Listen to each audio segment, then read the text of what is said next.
So as I was saying, I did spend a great deal of this summer in the United States of America. Actually the whole of the World Cup. I saw the World Cup final in Charleston, West Virginia. And yeah, that's right, sir, lots of cows. And is he booing the World Cup final? Is he booing Charleston? Is he booing West Virginia?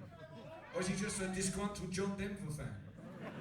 Take me home, country roads. That's right. Almost heaven, West Virginia, unless you're trying to find a telly with the World Cup final on. One of the problems, of course, is that soccer is a minority sport in the United States of America, despite the fact that there are 40 billion people in the rest of the planet want to know that America have come last in the World Cup. But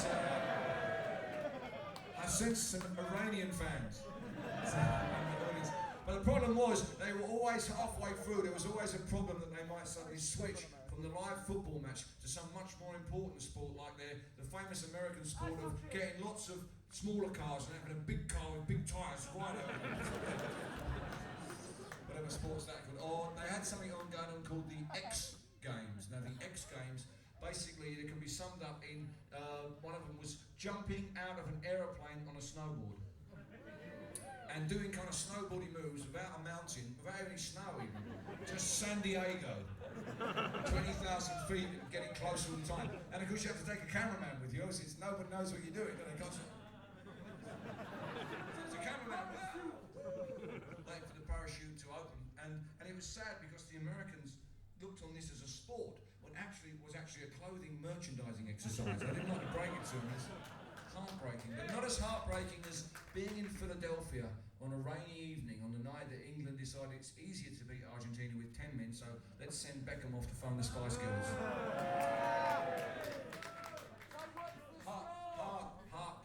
Heartbreaking it was, and I went to the gig, and there was a rather desultory sound check. I stepped out the back of the theatre after the sound check, and it was getting dark, and the Philadelphians didn't seem particularly upset in any kind of way.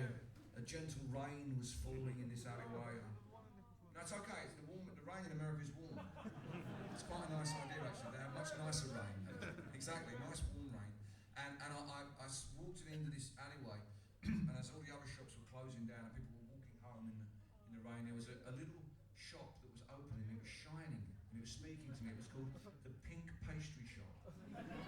Yes, and it drew me into it. And in this shop, absolutely freaked me out. They were selling real proper brown tea that you drink with milk and sugar, rather than that weird kind of like Isal medicated tea that they sell you in America. You can never get just brown tea that you drink with milk and sugar. They've always got like tea made from crushed pine cones, or tea made from squirrel's tails. Squirrel tails here, it's lovely. Or gentle evening or something like that. Golden slumber or stiffy.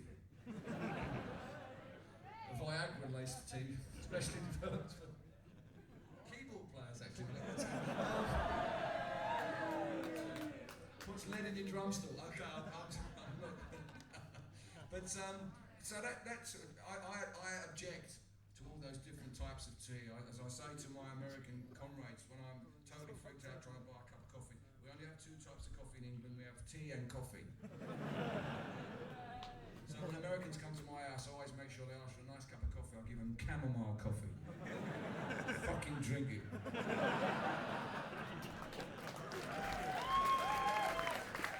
There are places in America where if you order a cup of tea, it comes back iced.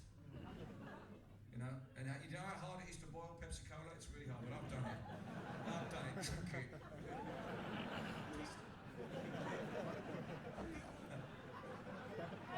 Cultural imperialism reversed.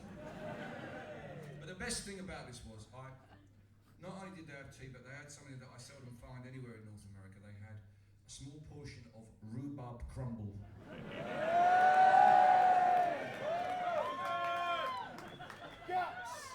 It moves me so much to hear you respond like that, because in Essex we think of rhubarb as the celery of the gods.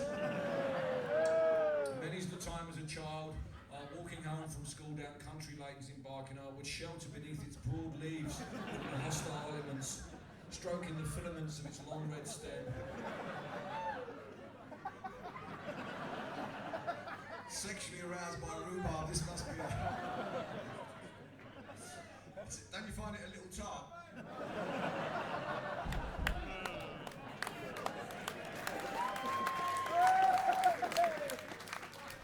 Let's get on to the song, shall we? The point I was going to make was I sat down with this rhubarb crumble and this nice cup of tea, and I had a moment